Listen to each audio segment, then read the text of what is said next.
Hi everyone, Ryan Ratliff here, and for today's fly tying tutorial, we're going to work on the pattern, the scrambled egg. This is a typical egg pattern used for many different species that are focused in on eggs. Typically this is going to be in the fall time of the year. Around here we use it for steelhead.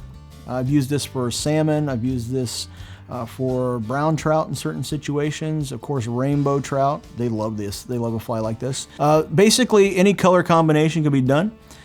Today we're going to work on a two-tone option, so it's going to have two different colors there. Of course, you can do a solid color, all kinds of different things.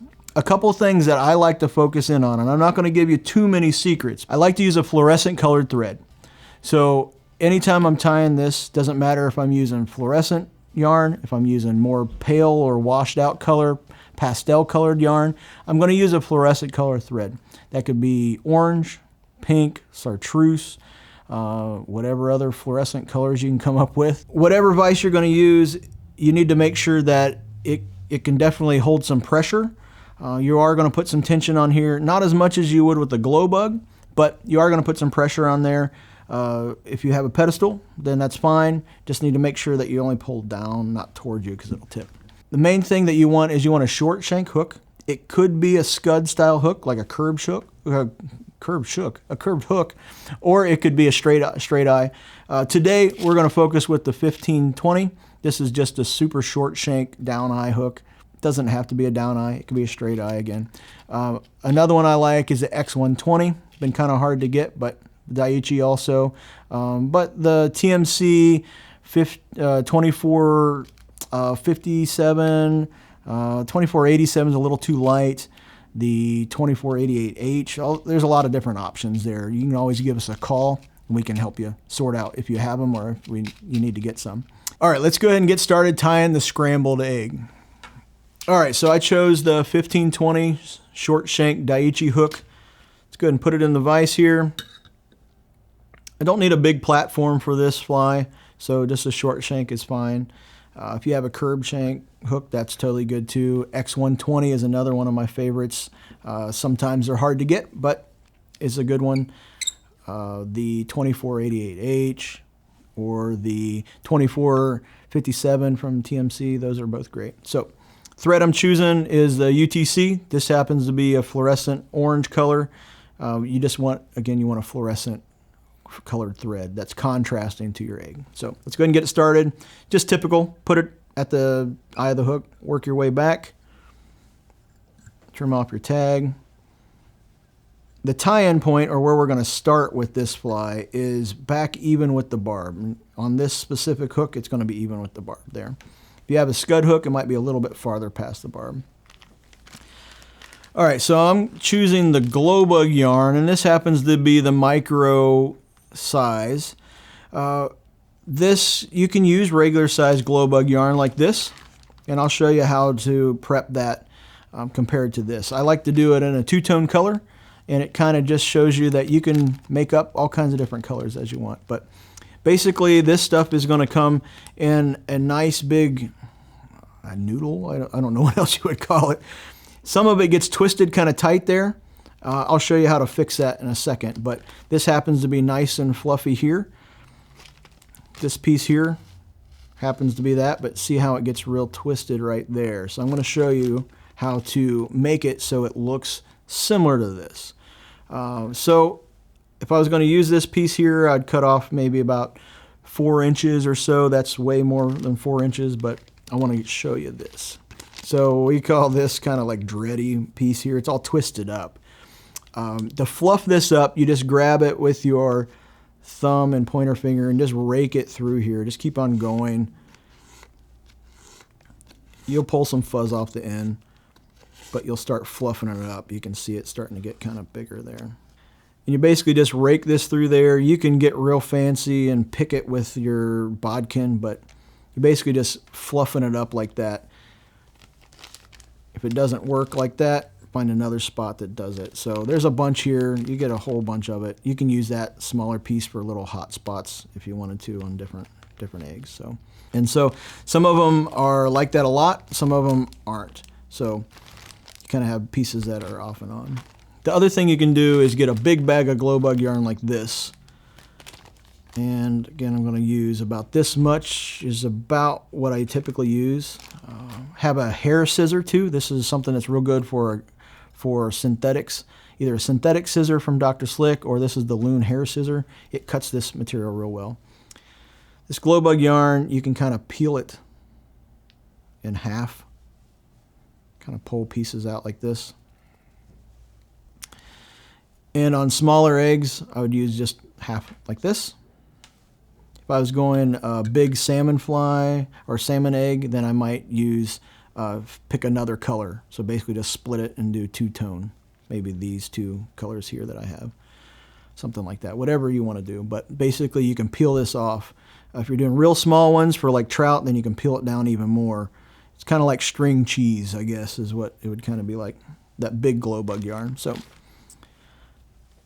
but I'm going to use the micro here today. I'm going to pick two pieces that are roughly about the same size. Just trim those off. Going to lay them side by side like this. And I'm not going to start right up at the eye with this. So just, yeah, cover the thread all the way back to the hook shank, or back to the hook barb, and then up to the front. I'm going to come back a little bit here. I don't want to crowd the eye with this thread, so I'm going to do 2 loose wraps. Get it positioned there where it's back a little bit. Tighten that up. Trim it for taper.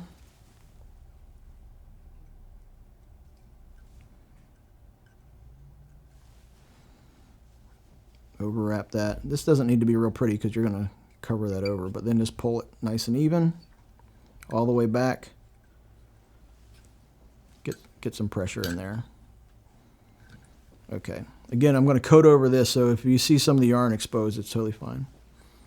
All right, so now this is where, if you have watched my old Squirmy Wormy video, I kind of do some of the same thing. So have this tied in real good. It's not going to pull out. Nice and firm. I'm going to take my scissors and make one hump over the point of my scissors, so you can see that. Just over top like that.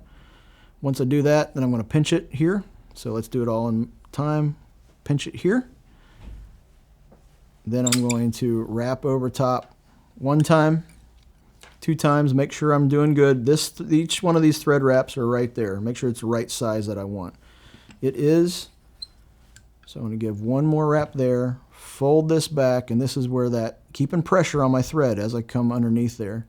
This is that same type of technique as I did the Squirmy Wormy, kind of tucking the thread underneath there. Next one, just repeat that over and over again. This one's slightly bigger than the last. 1 loose wrap, 2 loose wraps. You can kind of see we're starting to form something there. It's in the right spot. Little tension. Keep the tension as I come in and wrap in.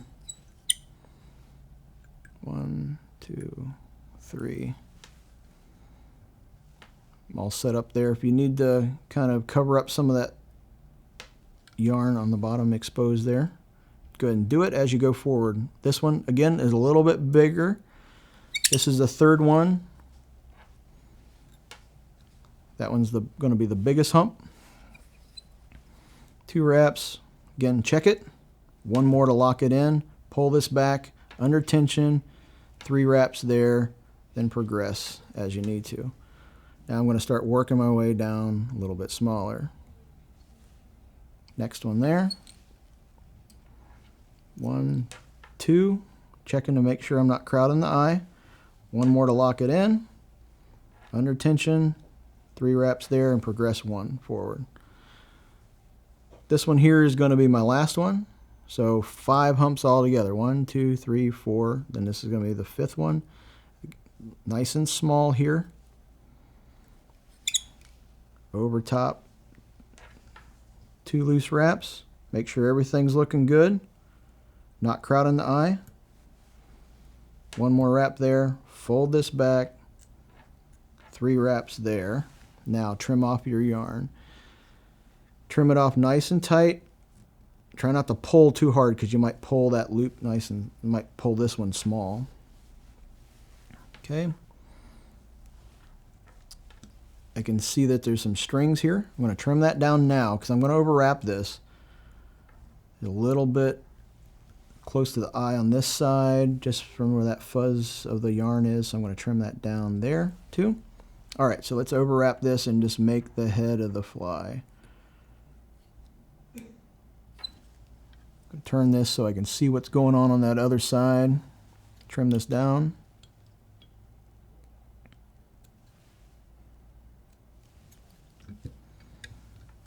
And if this was a guide fly, like I was tying this for the next day to guide with, I wouldn't care how this thread looked, but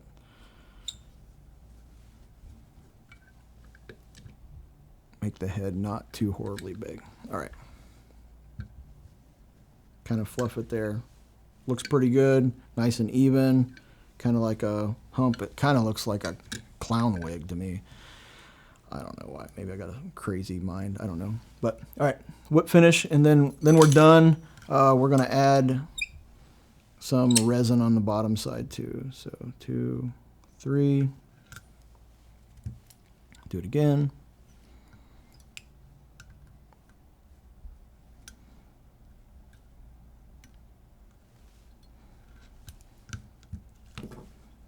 Trim off your thread. Now you can come in and kind of trim up a little bit of yarn at the bottom. Just trim that off if you care to. Not that big a deal. Okay, so I'm going to reposition this.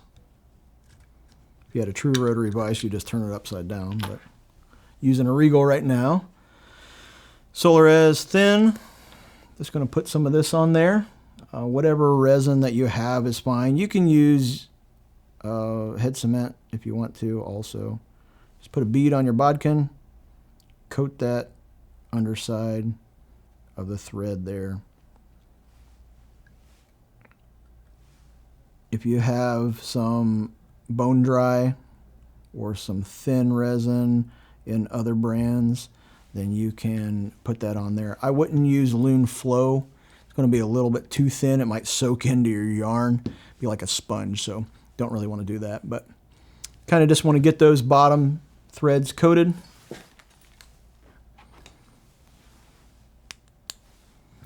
Kind of cook this. Again, you don't want to inhale these fumes from this. Could cause some rashy stuff going on. All right, basically this is it. Super easy guide fly. Doesn't matter what it looks like. You're probably going to lose it in a piece of shale or a log anyway. But the main thing here is contrasting thread that's fluorescent down at the bottom. And you want to have the humps, 5 humps throughout, and progressively bigger at the middle part there on that 3rd hump and drop down. As this gets more stringy, it's not that big a deal. If it gets tangled up or your fingers are real rough and it gets real stringy like this, it actually looks a little bit better in the water. So that's it. Super simple egg pattern, kind of a staple for any time you're messing with fish that are keying in on eggs, or you have rainbows that like fluorescent stuff, rainbow trout. Anytime you're messing with salmon, steelhead, all that type of stuff. Another egg pattern that is very productive and super easy to tie. And tie it up in all kinds of crazy colors and give it a shot. Thanks for watching. And as always, there's so many things you can do, like hit the subscribe, which you probably are, but if not, you should be. And leave a comment down there, like this video, all kinds of that cool stuff. And give me a call if you have any questions. Thanks. If you like this video, hit subscribe. It helps out a lot. And check out these videos. We think you might like them too.